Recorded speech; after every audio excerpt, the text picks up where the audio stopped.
মেরিনে আসলে আমরা যারা মেরিনে চাকরি করি বা জাহাজে বা শিপে যেখানে চাকরি করি না কেন, এই বইটি সম্পর্কে আসলে আমাদের অনেকের চেনা এবং জানা। এই বইটির নাম হচ্ছে নদী সারথি। এই বইটি লিখেছেন উবায়দুল করিম খান, আমাদের শ্রদ্ধেয় স্যার। এই বইয়ের ভিতর অনেক নাবিকের স্বপ্ন লুকিয়ে আছে। আসলে বইটি পড়ার অনেক নিয়ম আছে, যা আমরা সেভাবে আসলে শিখে উঠতে পারি না। এখানে একটি কম্পাস দেখা যাচ্ছে। আসলে এই কম্পাসটার আমরা অনেকটা বিষয়, অনেক ব্যাপারই আমরা জানি না। তারপরে আজকে এই ভিডিওর মাধ্যমে আপনাদেরকে কিছুটা ক্লিয়ার করব, জাস্ট সামথিং। আমরা যারা মেরিনে চাকরি করি, আমরা যারা নতুন আছি বা সামনে মাস্টারশিপ পরীক্ষা অংশগ্রহণ করব, তাদের জন্য এই ভিডিওটি হয়তো কাজে লাগতে পারে কিছুটা। তো সেক্ষেত্রে আমরা আজকে এখন শুরু করতে যাচ্ছি। যেমন এখানে আপনি একটা 4টা পয়েন্ট দেখতে পাচ্ছেন। যখন এখানে একটি পয়েন্ট দেখা যাচ্ছে নর্থ, অর্থাৎ উত্তর দিক। তার পরবর্তী আমরা এখানে দেখতে পাচ্ছি ইস্ট, অর্থাৎ পূর্ব দিক। তারপর আমরা একটা দিক দেখতে পাচ্ছি সাউথ, অর্থাৎ দক্ষিণ দিক।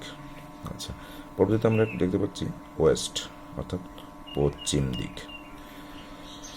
এর ভিতর গুরুত্বপূর্ণ একটি প্রশ্ন আমাদের থেকে যায় যে কম্পাসের 1 পয়েন্ট সমান সমান কত। আসলে 1 পয়েন্ট সমান সমান 11.25। তাহলে আমরা এখন জানতে পারলাম যে কম্পাসের একটা পয়েন্ট সমান সমান 11.25। এখন সেক্ষেত্রে যদি আপনাকে বলা হয় বা আমাকে প্রশ্ন হলে পরীক্ষক জিজ্ঞাসা করে যে নর্থ এবং ইস্ট সমান সমান কত, অর্থাৎ এমনও ভাবে তার প্রশ্ন আসে বা এমনভাবে তাদের প্রশ্ন হয়, যেমন লেখা থাকতে পারে নর্থ এবং ইস্ট এর মাঝামাঝি। এই কথাটুকু তারা উল্লেখ করবে না, তারা বলে নর্থ এবং ইস্ট আপনার কম্পাস কোর্স কত। তাহলে নর্থ এবং ইস্ট যদি কম্পাস কোর্স হয়ে থাকলে এখানে আপনার 4টা পয়েন্ট আছে, অর্থাৎ 1, 2, 3, 4টি পয়েন্ট। এই 4টি পয়েন্টে 4, 11, 44। এখানে আপনার পয়েন্টগুলো বের করতে হলে এই যে এখান থেকে দেখেন, এখান থেকে একটা পয়েন্ট, এই যে 2টো পয়েন্ট, এই 3টি পয়েন্ট, এই যে এখানে এসে পড়ছে 4টি পয়েন্ট। এই 4টি পয়েন্টে 4, 11, 44, আর ওই যে আমাদের 25 করে থেকে গেল, সেটার যোগ করলে যে আমরা একটা পয়েন্ট পাচ্ছি তাতে হচ্ছে 1, অর্থাৎ 100 যখন হয়ে যাচ্ছে তখন একটা পয়েন্টে যোগ হচ্ছে, অর্থাৎ 4 পয়েন্ট। আমরা এখানে কম্পাসের 4টা পয়েন্ট যোগ করলে 4, 11, 44, আর ওই 4, 25 সংখ্যা যোগ করলে 100 হচ্ছে, অর্থাৎ 44 আর 1, 45। তাহলে এই যে কম্পাসের এই যে কোস্টার মানে দেখা হচ্ছে 45। এই যে নর্থ এবং ইস্ট এর মাঝখানে, যে নর্থ এবং ইস্ট এর মাঝখানে একটা 2টো পয়েন্ট দেখা যাচ্ছে, নর্থ এবং ইস্ট, এটার কি হচ্ছে 45।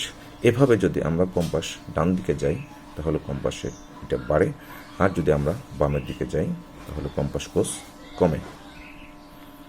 আশা করি একটা পয়েন্ট আপনারা বুঝতে পারলেন বা শিখতে পারবেন। যদি ভালো লেগে থাকে এই ভিডিওটির মাধ্যমে যদি কিছু জ্ঞান আপনারা অর্জন করতে পারেন, তাহলে অবশ্যই আমার চ্যানেলটি লাইক করবেন এবং সাবস্ক্রাইব করবেন, সাথে বেল বাটন অন করে দিবেন। ধন্যবাদ সবাইকে।